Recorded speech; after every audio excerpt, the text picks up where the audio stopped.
Hi, everyone, and welcome to another AEC+tech Talk, Navigating Code Complexity with AI.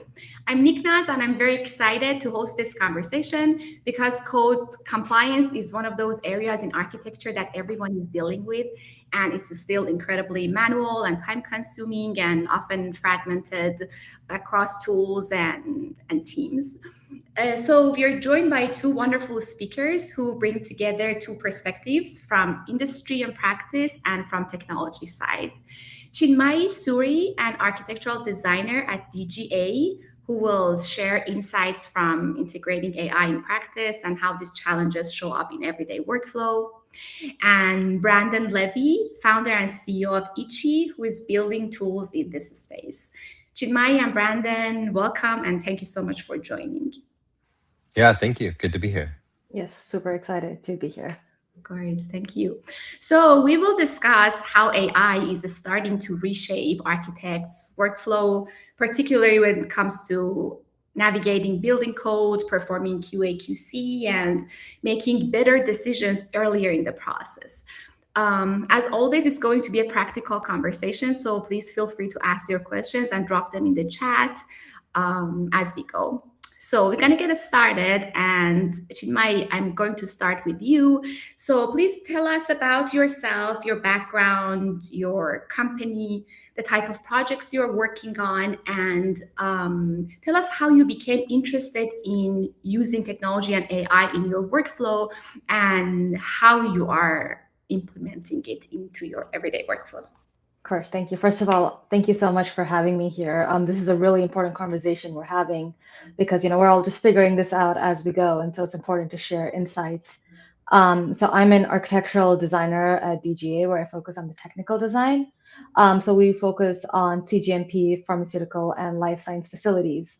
So these are projects with extremely complex regulatory and program requirements and very tight coordination across multiple disciplines and trades. And so I've also actively been engaged in our firm's AI integration efforts. And this stemmed from frustration, really. I was like sitting at my computer saying, this should not take so long. And that's kind of actually where this all started. And so within our firm, within DJ's approach, my way actually started out with asking where and how can AI fit into the practice of what we're already doing? And then researching tools and asking, can this particular tool elevate our existing process? So we've been doing this for a while. We've had the chance to hone our process, project after project. And so it's really just testing and evaluating various tools during the course of everyday work to see if it really helps us. And so one way of doing that was also partnering with Ichi, which has been a really rewarding experience for us because through this collaboration, we're able to understand how the technology side of things work, how they think, and they're able to understand how we think. And so, these shifts in thought and understanding how our tasks work is helping us build a tool that really efficiently works for us. So that's kind of what we've been doing so far. Great, thank you so much. So Brandon, you please tell us about yourself and what you're building and what you're working on. Yeah, double what Chinmayi said. Thank you for having us here. So, little background on me: I've worked in technology for about 20 years. So, after school, we used to work at DOE National Lab, and then ended up starting a software startup for about 10 years before we exited that to Square, and then I ran a handful of our R&D teams there. But the other aspect of my background is I grew up in construction. So my dad had an HVAC business for most of my life, and my earliest memories of my life were going to job sites and working in sheet metal shop and things like that. And so I was excited to have an opportunity to build a business kind of at the intersection of construction and technology. And it's really all based off of a foundation that we believe there's an opportunity to use these tools to help build better buildings and cities in the future. And that's really where the foundation of the company stems from. In terms of just a little bit of background of who we serve or what we focus on is our customers are both on the public and private side. So we work with architecture firms like DGA, some that are smaller, some that are larger, but across a variety of different domains in different parts of the country, and working on challenges across like the entire project lifecycle. And we also work with government jurisdictions as well, or third-party code consultancies that work on their behalf. And especially in the context of this conversation where our focus is on the compliance and administrative and quality and design sides of construction. Having those two sides of the narrative, it helps to create more of a single source of truth that people can operate from, and a trusted tool where the rules and restrictions, particularly around compliance, are so important and nuanced and challenging to interpret and understand, that it helps to create a good balance in the foundation, and also will lead into like our future vision, where we aim to really help connect those two in the future and help make everybody's jobs a bit easier. Wonderful. That's very interesting. So Ichi works with both public and private entities, right? So private entities like architecture firms, as well as local jurisdictions and third-party code consultants. So how does that work? It's very unique that you work with both public and private. So how does it work? How does it work that we do that? Like the software, or just generally speaking? Generally speaking, because it's pretty. Yeah. Each group has its own limitations. So it's. Yeah. I mean, I've never heard of it. It's pretty unique that you work with both. So it's usually one or the other. So how do you navigate those like limitations, or if there is any? Maybe there's none. There definitely are, and I think it's really important to note that there are absolutely things architecture firms do that are completely different or independent than the government, and vice versa. But to take a step back, I want to actually start more from like a customer perspective, and then talk through the technology aspect of it. So while there's absolutely unique aspects of what they do, there are a lot of intersection points. I think the clearest intersection point that folks point to is the permitting process, which, preparing your construction document, submitting, reviewing those documents, sending it back with comments, and vice versa. So there's a natural intersection point that happens there. And at the end of the day, the architecture firms, the AORs, the EORs, and whatnot, are reviewing those documents before they go to a jurisdiction, and a jurisdiction is reviewing those documents in very similar ways. Maybe they're not looking at some of the design quality components that the architect firm may be looking at that may impact the construction project, but certainly the quality components, a lot of the road aspects of the task. The codes that they need to navigate are the same set of codes, and they're asking the same types of problems there. And this list goes on and on. So when we thought about building the technology, this is an oversimplification, but I would say in the construction domain broadly, and particularly as it relates into the design processes for architects and engineers, there's kind of two types of AI software being built. One is building a track, like here's a QAQC workflow, and bolting AI onto different parts of it to aid in the analysis. The other is building the foundational pillars, and then an agentic approach that's flexible for almost any type of workflow that can exist. And so we had taken that latter approach. And what we have found is that in the realm of compliance, in the realm of like, say, QAQC and aspects of plan review, and in the realm of the comment letter and the like across jurisdictions, and getting to a compliant design, there's so much symmetry between the two that when we build for one, we can really benefit both. But we do have to be mindful about modifying the way that the tool responds to speak to its audience. So we also build different kind of personas and how Ichi can operate, depending if it's talking to an architect or a plan examiner and things like that. Yeah, very interesting. Thanks for sharing. So Chinmayi, I'll go back to you. So can you please tell us more about how this code navigation and code compliance work right now in your workflow within your firm? And then I will get back to Brandon. If Brandon, you can show us how Ichi is solving those problems with AI. Yeah. So right now, code compliance and QAQC are actually two of the biggest challenges that we're trying to solve with Ichi within our workflow. And so with codes, especially for the kinds of buildings we do, you're juggling so many different kinds of building codes, so the ADA, fire, especially, and as well as industry-specific regulations and the particularities that come with CGMP facilities. So at this point of time, it's very time-intensive. It's very prone to interpretation, and typically falls to like the most experienced people on the team, who are already like extremely busy to begin with. And so you're usually waiting on answers for them. And so right now it's just a lot of manual work and institutional knowledge. So you've got your code consultants, you have senior architects who memorize, chunks of code from the years of experience. They know how certain jurisdictions respond to codes, how it needs to be interpreted. And a lot of knowledge is of that, it lives in their head and it isn't easier. So, in the project, somebody, we'll do our due diligence, we'll summary, and then we'll make it a point to refer to it as much as we can. But then as design evolves, we start making changes, and then we don't always go back and check the code. And then that becomes more reactive than proactive. You're checking the code after designs are done, which leads to, risk. It leads to slow work. It can lead to incomplete work. And so when we started this process of trying to use AI to help us close this gap in code, tools like ChatGPT and things like that to some extent, but it wasn't the most reliable source of information. And the biggest gap we found, even with trying to use those tools, is that getting a reliable answer still requires deep domain knowledge. You need to ask the right question, and you kind of need to know what answer you're going to get in order to ask the right question, in order to know how to frame it. And so through the process of being able to now access chats with Ichi, access chats on other software that our senior architects are doing, we're kind of trying to close that gap and make code analysis less of a time-consuming, research-oriented process. But you know which code to look at, so you can go and spend more time on the interpretation and applying it to design. But that's sort of a work in progress.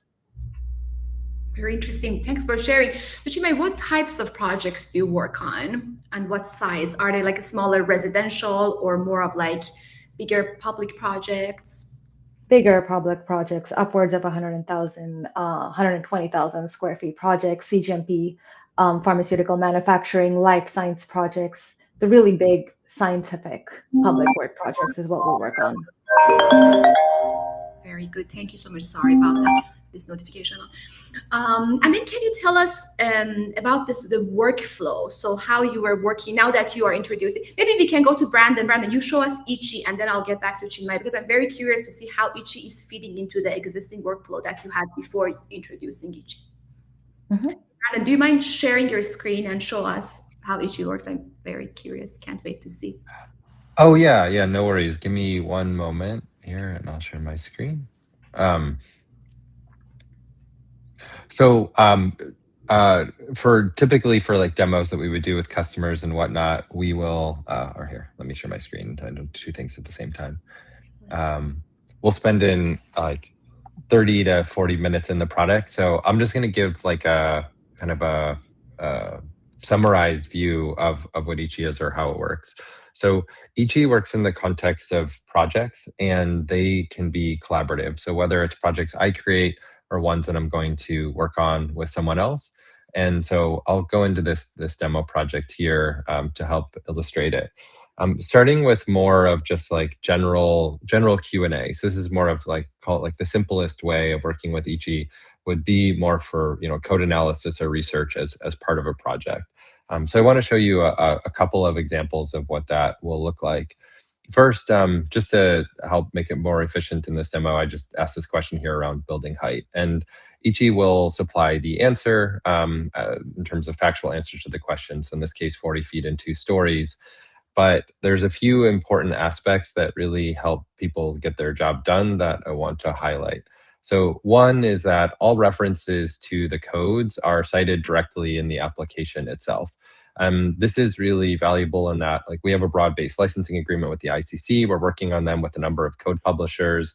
Like as an example, we're pretty far along with FGI, so probably have the first like FGI healthcare license, for the country as well. And this is where you get the exact language of the code from its source directly with side by side with the AI. And it's not just for building codes or iCodes or things like that. I like to demo initially with this code group from Las Vegas, because within Ichi, we'll create groups for each jurisdiction. And it's not just the state or national codes, but it also contain their full municipal codes or additional amendments. Like this is a good example for Nevada, or many parts of Texas also have regional amendments where counties get together. And so when Ichi is answering this, it's going to understand the hierarchy of those amendments in a localized way and be able to bring them into view. So even though this is all sourced from less structured content, it can all be pulled together. And one additional thing I want to show here is I'm going to switch to actually say Santa Barbara, California, or just a California jurisdiction. and ask this question. So this is more of like a calculation question. So whether it's load requirements or plumbing fixtures or the like, it's a really common way for people to use the product. But what we're finding is that most folks like struggle to know what they're going to look for and when. Or Chinmayi's projects, and part of what was exciting of being able to work with DGA is the level of like complexity of those projects, being like laboratories and hazardous materials and all that type of stuff. Is we ask ourselves, like, how can Ichi help guide people to where they want to get to?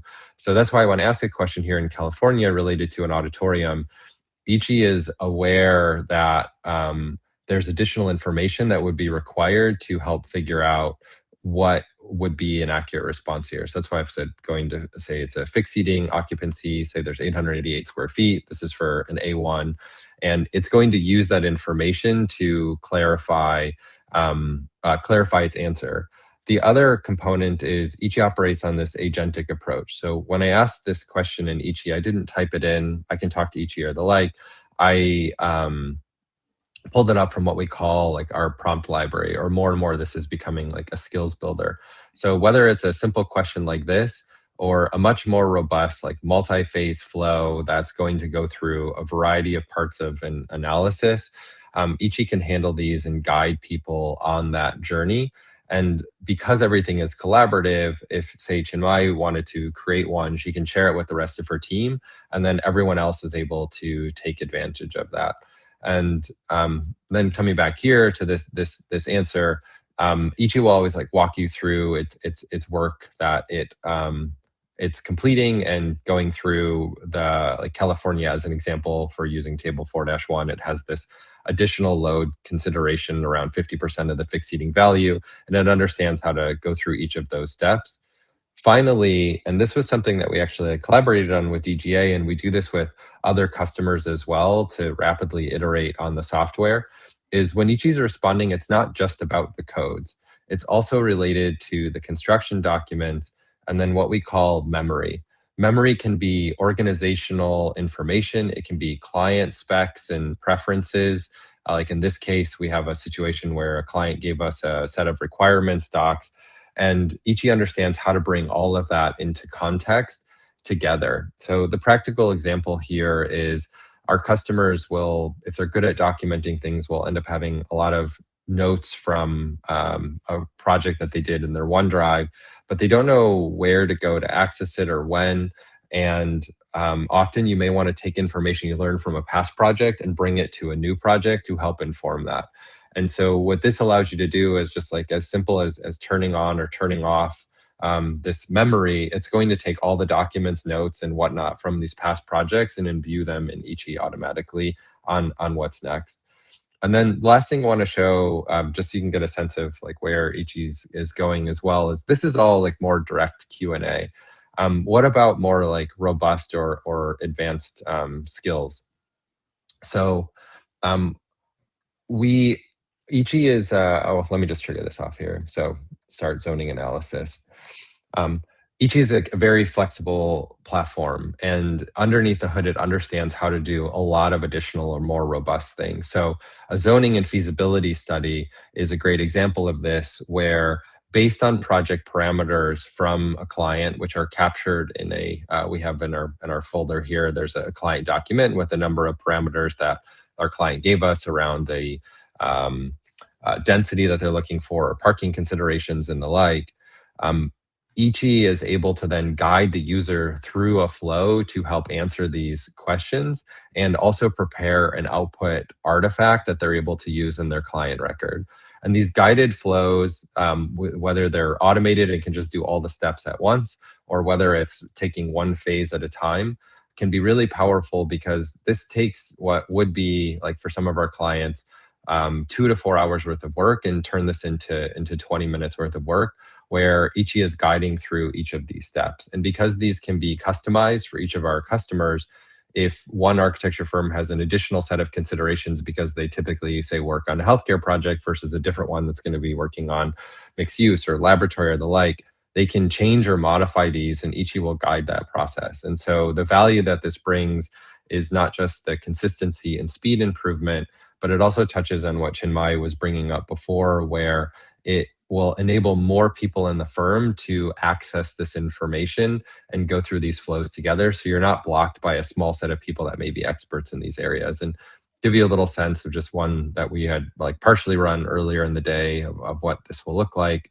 or the output related to it. As Ichi is completing this zoning analysis, so in this case, say for City of Irvine, it's building an output document that can be exported and put into the client record, all with code references and the like, to complete this. And this similar type of flow can be used for many things, well beyond like zoning and feasibility, for other types of code analyses, and even things in construction administration to help resolve product data submittals or RFIs. So there's a lot more we could show, but I want to be mindful of time. But this is hopefully gives you a little bit of a high level of what you can do with it today. Yeah. I just want to add, thank you, Brandon, for mentioning that, because that feature, the collaboration, actually came from, it was like, I wish we could put Mark Davis into a notebook LLM. And so that's kind of how we came up with this memory feature. And it's been very useful for us, especially as well as training, which is something we didn't expect, not just like access to information, but kind of seeing the kind of prompts Mark uses and the chats that our senior architects have with Ichi. It's actually been very helpful in training younger architects into how to think about code, what kind of questions should we be asking, the kind that would happen if you're only sitting next to him and watching him do it.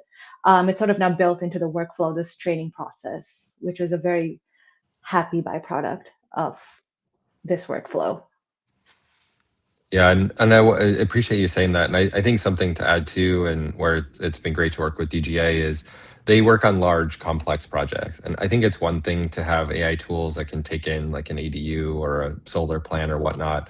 It's very different taking in a 750 megabyte, like 500 sheet plan or 6,000 page spec sheet and the like, and to handle that. And then the other component too is it's given us a lot of insights into like whether it's DGA or other firms that we work with, where almost everyone, they may have different systems, but you like their primary storage is usually like on a OneDrive or Google Drive or things like that. So Ichi very soon is also going to just be able to like select folders within those drives and automatically have the information there. So it's really aiming to foster that collaboration and then also remove the like data input output, so you can just focus on the job that you're looking to get done.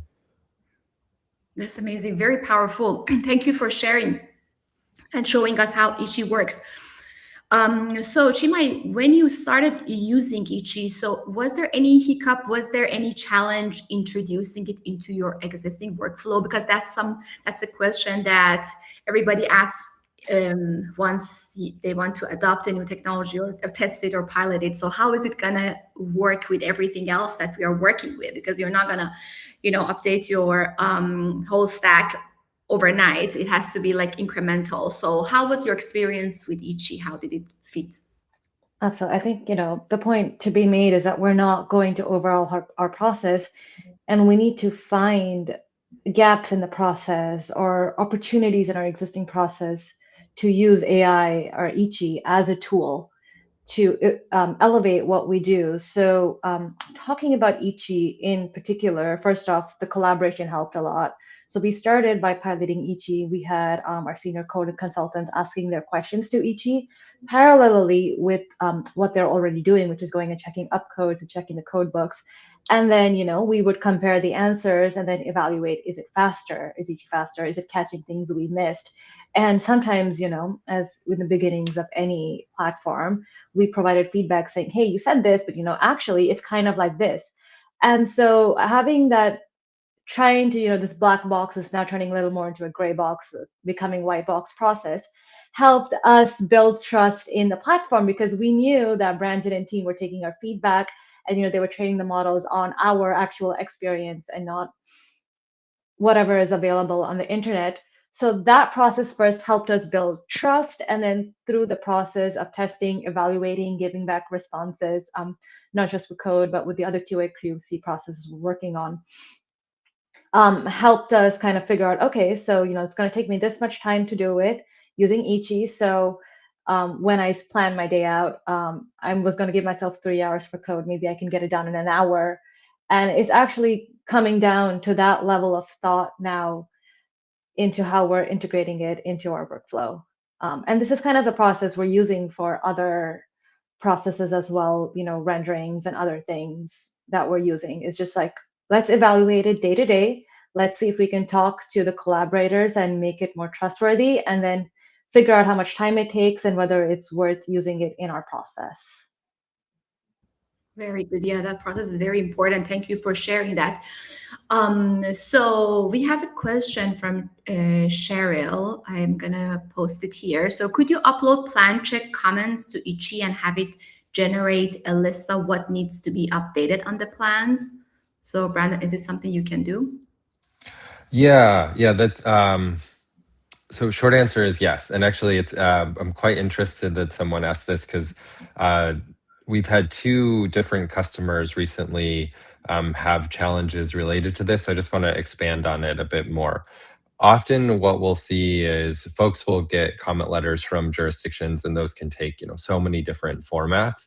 And it it blows my mind how much manual time architects are spending to literally translate that into a spreadsheet. Like one of our other customers, she received a comment letter that was almost 60 pages long. It had almost 300 different comments on it. And her typical flow would be to spend 5 to 8 hours just to translate that into a spreadsheet with the comment, the sheet separated out in columns with sheet number, code references, assigning, which consultant or who in the firm needs to own that, and then draft an initial response to it. And the that just blew my mind. So yes, like we have flows where Ichi, or I can show you an example of one briefly. Give me one moment. I should just share my screen here.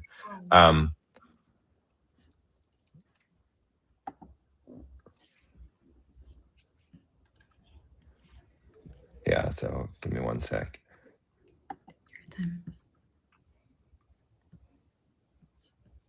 So this is where, is it sharing yet? Let's see. Yes. Okay. Great. Thanks. Yeah. So in this particular example, this is where like the agentic approach is really important. And so this is a skill that we've built out in Ichi that anyone can use. And essentially what it's going to do is it's going to take the comment letter, like it's going to look at my project for comment letters. And this one, I have a few different ones, but let's focus on this small comment letter just for time's sake. And it's going to extract all of the information into this letter into a structured format. And as part of that extraction, it's going to begin to create the initial responses and code references and the like. And the way or format that it's output can be tailored to what your organization's needs are. The other thing that I wanted to bring up, this is something that would probably take like 20 minutes to go through instead of like 5 hours or so once it comes back with its initial response, is any type of long running or long horizon task in AI is going to have errors in it. It's just a fact. It doesn't matter what industry or domain you're working in. It's something that will exist. The way that we evolve through that, or a lot of the agentic approaches, are by using multiple AI agents to check its work. And so why that's important for something like a comment letter is the extraction of hundreds of code comments and mapping that into different code references and the like is something that is going to be wrought with errors, but you can actually use Ichi to then double check itself and revise itself so you can get a highly accurate result. And this is something we've now tested for very large comment letters at a really very, very high degree of accuracy, which can help save like an enormous amount of time on the work that folks do. So anyways, this is taking a little bit, so I don't want to take too much away from the webinar conversation, but first step here is that it's extracting information from the comment letter and letting me know which comments it's going to work off of. And then I'm not having to prompt it back and forth of exactly what I want. I can just confirm or give it some instructions of what to change. And what Ichi is going to do now is give me a sample result of an output, allow me to give it some instructions to edit it. And then after that, it will go do that full run and double check itself for those comments, and also provide initial responses to them. And then you can also have Ichi like cross-reference if, say it's a simple one, like the jurisdiction flag, that there's a missing detail or whatnot. You can have it then find in the plan set where that detail exists, and then use that to specify what an initial response would look like. Amazing, thank you. Thanks for showing us. That's just so cool. I'm just so excited by how much time it would save for an architect, to do all this. That's amazing. Yeah. Sorry, I was just going to add to that in our experience, like, when we're doing these comment letters and RFI submittals, during our beta testing and everyday work, the largest amount of time spent is really just searching for the right section in your submittal, searching for the right note in your drawing, and going back and double checking, making sure you didn't miss anything. And so having this extra set of eyes to do the first pass through all the documents for you, and then saying, okay, the answer is going to be in this section. This is where I think there's a discrepancy between these two documents. Just sort of honing in on where we need to focus our energy has been incredibly positive for us. And that's really where we found the most time saved, is that we're not just like reading everything, because we can't memorize every single line in our documents, but having the AI help us hone in on where to focus on has been incredibly useful and efficient for us in the processes that Brandon was explaining, kind of like our point of view. Yeah, definitely. So when it comes to challenges, Chinmayi, in general, using AI in your workflow, any other tool, technology, or just generally AI, and then Ichi. So what has been the biggest challenge, or some of the bigger challenges in your experience? So was it data readiness, or convincing the team to start using it? So what is it? I think the biggest challenges is to some extent convincing the team, but mostly what I find is time. So it takes time to understand the process, understand each other softwares, how they work, and then it takes time to test it out, and then to evaluate it, and then see where it will be most useful. And then once you cross those challenges, once you determine the best possible way to use it, then you find a use case, you convince people like, hey, see, the data provided is actually accurate. More than once I've asked someone, this was, I think, for a software that did climate studies and energy analysis. More than once I've asked someone, ask me, where is it getting its data from? Can I trust it? Do I have to, do another analysis? Is this tool really the best tool for us to be using? So it's the trust in because we're signing these documents at the end of the day, it's our name on it. So that trust in the source of the material is a big challenge.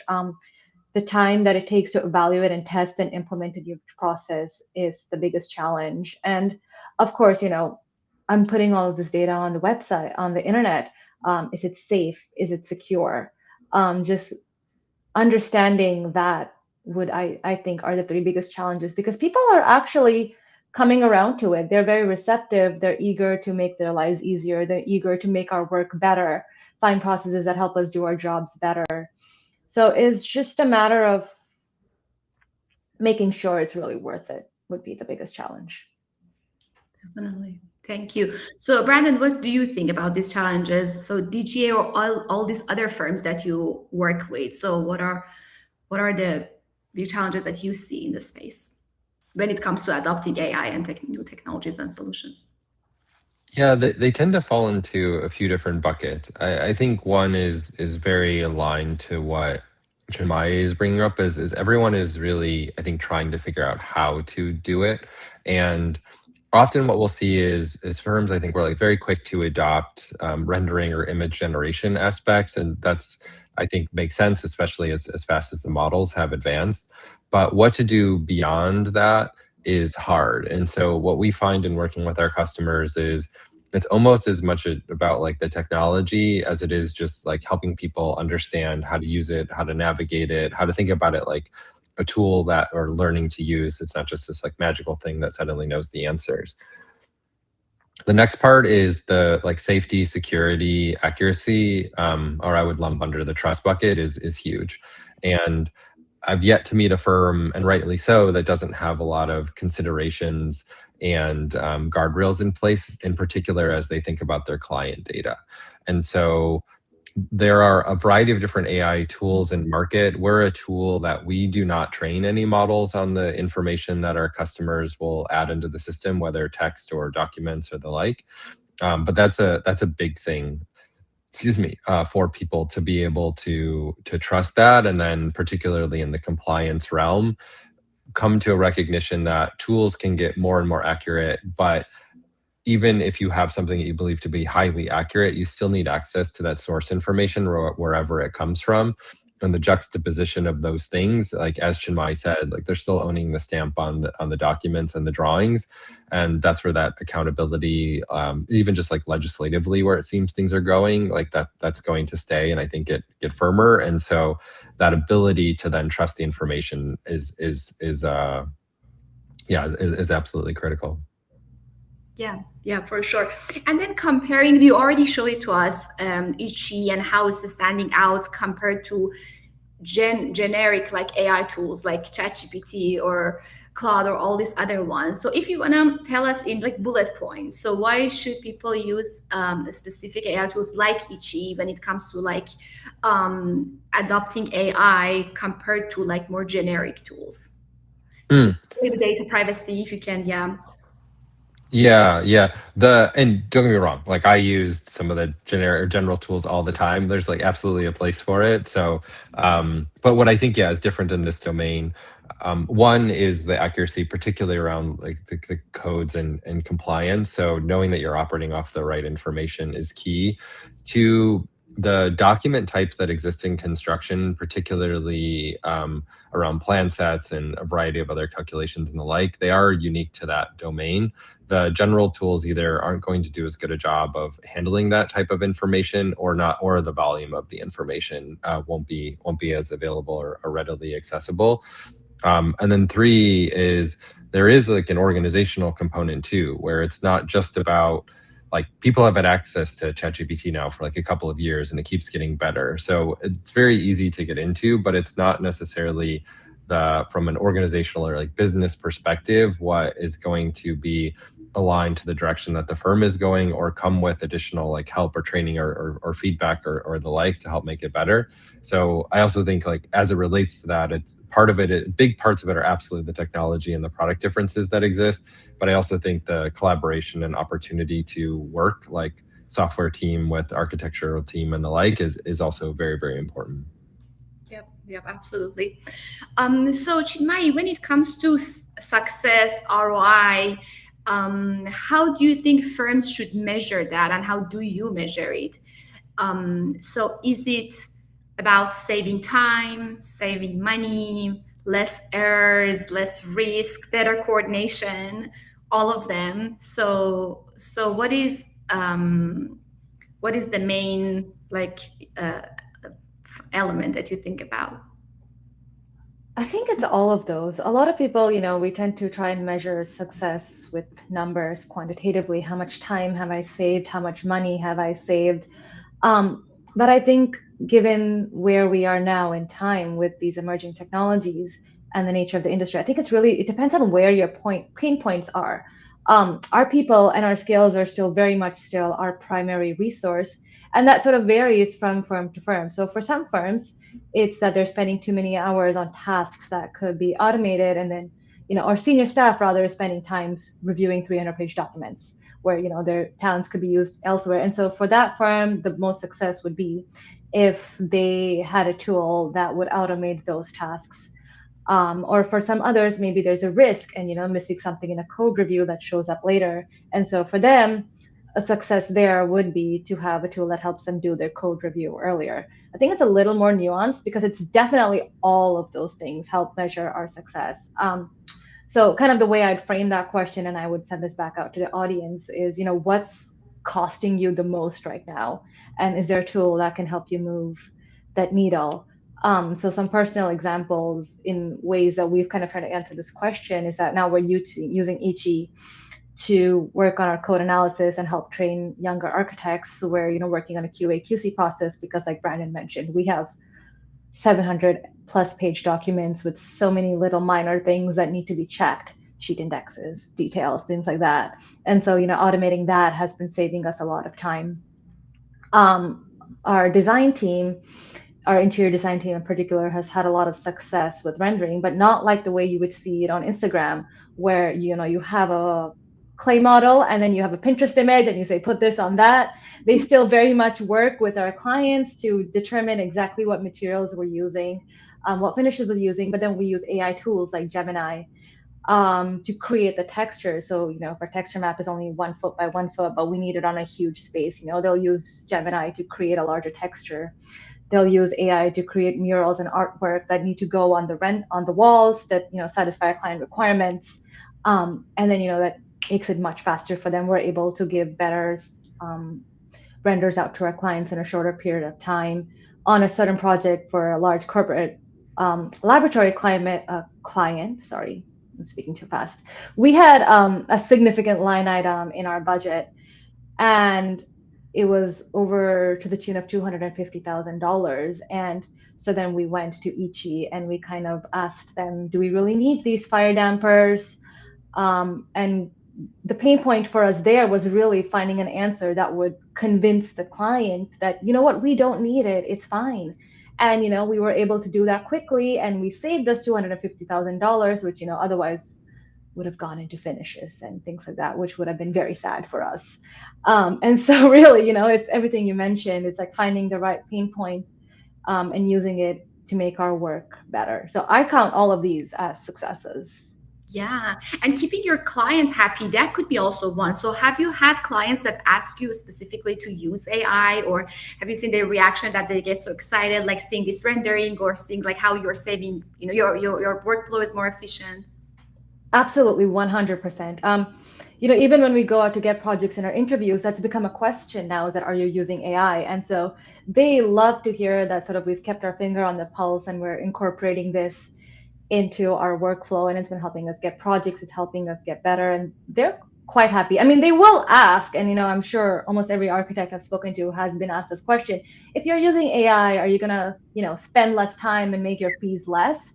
Not yet, but everybody's very excited to make life better. Yeah, that not yet is the best answer. Actually, an architect was telling me the other day, I asked the same question, and he said not yet is the answer.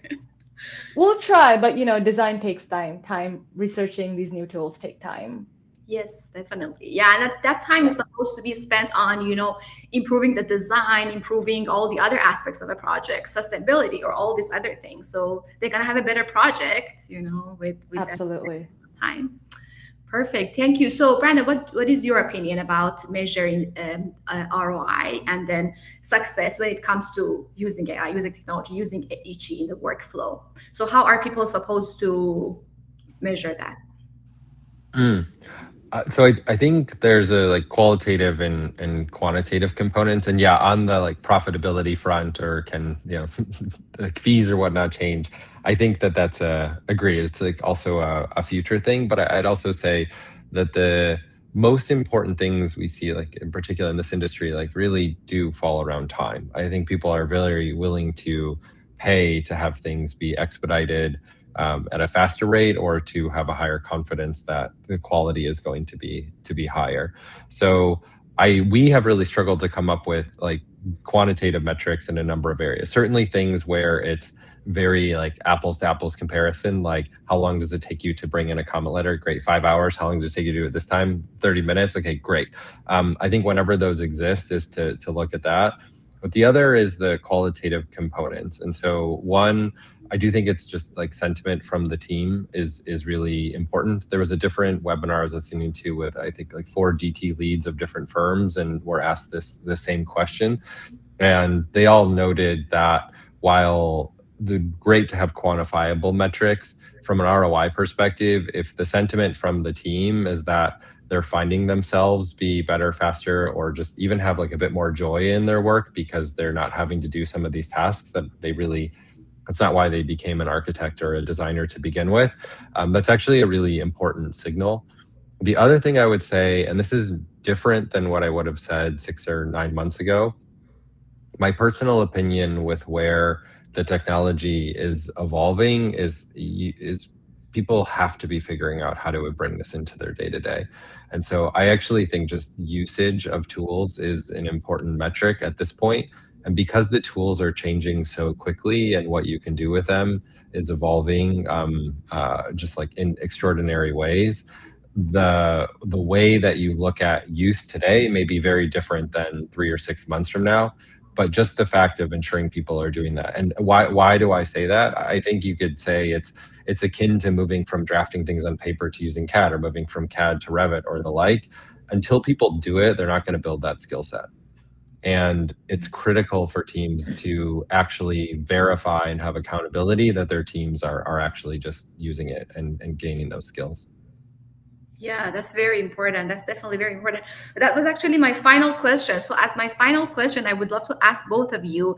So how do you see all this evolving in the next year, in the next 2 years? So the future of AI, and specifically when it comes to code compliance and QAQC, and also for firms out there that would like to start using AI in the workflow. So what would be the best first step? So, Chinmayi, if you can share with us. I think it's gonna become more prevalent. Like Brandon said, we have to start using it. We have to start thinking about using it in our workflow. It's gonna become as prevalent to us at some point as Revit is. The question is which one of these tools that are in the market is going to emerge the winner, or what we're gonna find the most use in. And so I think to firms out there that are starting to use AI, I think I would just say you have to be open and you really need to understand what you need. And once you understand what's important to you and how you're going to work, you can find a way to incorporate AI into your workflows. Yeah, short and sweet. Yeah, that's critical. That's very important. So, Brandon, what do you think? Where is it going in the next 1 to 2 years is something I like often think about. And I mean, for reference, like we're not even 2 years old yet as a company. Like our first paying customer is still under a year ago. I've never seen something move as fast as this. So I think that there are a number of things that are maybe just okay or not quite possible today that in a year are going to the technology is going to evolve in substantial ways to make that happen. I'm looking at one of the questions that came in from the chat of like, how do you handle internal design teams rejecting it or fear of AI? And so it's probably like biasing my answer, but I think it's an important question. I think people are scared or nervous of the unknown and the absence of try. When I say try, I don't mean like, if you're swinging a hammer, don't just like hit a nail one time, like actually go build something. And I think trying things helps to demystify it and remove the fear. And so I would say thematically, where I see things going in the next 1 to 2 years, like let's look a little bit to the past for a moment. 2024 was like, hey, AI is a thing. Should we even like entertain using this? No, it's not, or whatever, it's safe or whatnot.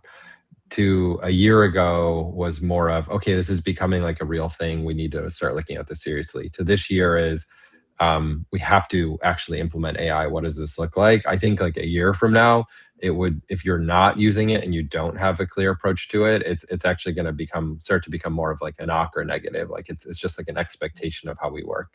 And so where things are going is very much that direction. And then I think it's up to each individual and each firm to figure out like what's the best way of implementing that and applying that to their work. Yeah, I just want to answer Michael's question as well, because this is something we face in practice. Like Brandon said, a couple of years ago, there was a lot of fear. There was a lot of skepticism saying, is it worth, it's not worth it. It's not going to happen. How are you so sure AI is going to do my job better than me? Or there's this fear that, oh, AI really is going to do my job better than me. So first of all, dispel that fear. even with the unprecedented rate of growth of AI, I think one thing we've managed to establish is that it's not going to take away your job for you. So there really shouldn't be that fear shouldn't be the reason you're rejecting the AI tools. And on a practical note, what I found works for me all the time when I'm trying to have these conversations with other people in my firm is do a small project, figure out how it really works, and just prove your case. Use it every day, find a small way for it to work. And then once you lose the fear and once you see its value, then it helps people open up to the idea that, oh, this really is just a tool. The intelligent part of it comes, at least for now, the intelligent part of it comes from us. And so it really is just a tool. Yep, absolutely.